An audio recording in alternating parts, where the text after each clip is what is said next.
तो जिस तरीके से राकेश टिकैत जी बार बार कह रहे हैं कि मैं किसानों की लड़ाई लड़ रहा हूँ, ये किसान आंदोलन है, किसान मारा जाएगा, क्या अब भी वाकई आपको लग रहा है कि ये किसानों की लड़ाई लड़ी जा रही है? किसान की लड़ाई तो लड़ नहीं रहा भाई, यो पता नहीं किसकी लड़ाई लड़ रहा, लेकिन ये लड़ाई किसान की नहीं है।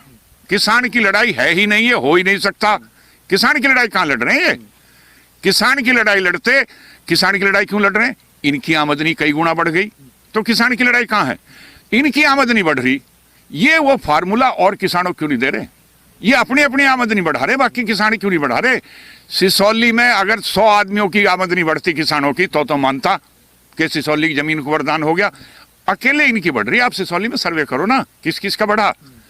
1200 कुंटल की सप्लाई से 4800 कुंटल 3 साल में कैसे हो गया, ये तो बतावे कोई। 2200 कुंटल से 13,500 की सप्लाई कहां जाली? ये किसानों की लड़ाई नहीं लड़ रहे।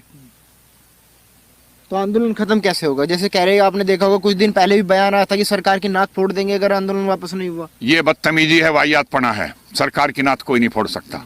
और सरकार की नाक क्यों फोड़े? 2200 कुंटल गन्ने से जो 13,500 की सप्लाई ले गया, वो सरकार की नाक क्यों फोड़ेगा? क्या बस का उसके?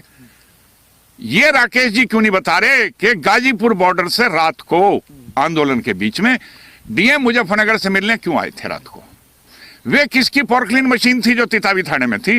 वे किसके डंपर थे जो तितावी थाने में थे? वो किसका लड़का था जो तितावी थाने में था, जिसे छुड़ाने के लिए राकेश जी गाजीपुर से भागे हुए आए थे और 1 घंटा डीएम के साथ रहे रात को और उसके बाद वापस चले गए? ये बतावे ना, ये किसानों की लड़ाई कहां लड़ रहे हैं? ये तो अपनी लड़ाई लड़ रहे हैं। मट्टी गेरने के ठेके और मिल जा, सड़क बनाने के ठेके और मिल जा, बिना कुछ करे पेमेंट कहीं से मिल जा, ये अपनी लड़ाई लड़ रहे हैं। किसान की लड़ाई ये तो नहीं लड़ रहे।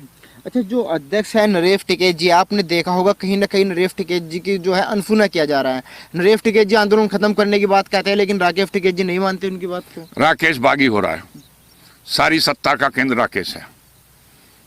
और भविष्य में मैं फिर भी कहता हूं, भगवान ना करे ऐसा हो, लेकिन भविष्य में जो राजाओं के होया करे था, गद्दी की लड़ाई स्टार्ट हो चुकी इस घर में। तो क्या लग रहा है, क्या राकेश टिकैत जी नेता बनना चाह रहे हैं? संजीव बालन के सामने चुनाव लड़ेंगे? अरे चुनाव लड़ लो, चुनाव तो पहले भी लड़ा है। चुनाव तो 2007 में लड़े, चुनाव 2014 में लड़े, एक और चुनाव लड़ लो। संजीव है, राकेश संजीव नहीं बन सकता। लेकिन वो भी उसी खाप से आते हैं, उनका विरोध हो रहा है लगातार। आपने देखा गांव में जा रहे हैं संजीव बालन, लगातार 2 गांव में उनका विरोध देखने को मिला। किसने विरोध किया? जो एमएलए का कैंडिडेट हार गया था भैंसवाड़ में, डॉक्टर पवार वहीं के, उनके भतीजे थे, जनता ने उन्हें तिरस्कृत कर दिया था, सुरेश राणा के सामने चुनाव हारे। इनका क्या है भाई? ये डले मार रहे हैं। ये जड़ा फूका जो है वो डले मारा करे, वहां नारे लगा रहे। 10 आदमी मिले, भैंसवाड़ में 7,000 वोट हैं, आदमी 10 ही आए विरोध करने। अगर गांव का विरोध होता तो वहां 5,000 आदमी होते, वो नहीं आए। रही भैंसवाड़ की बात, भैंसवाड़ में तेहरी में गए थे, किसी के घर कारज इस तरह का हो, हमारी संस्कृति और हमारी कल्चर नहीं है कि इस तरह की बात की जाए।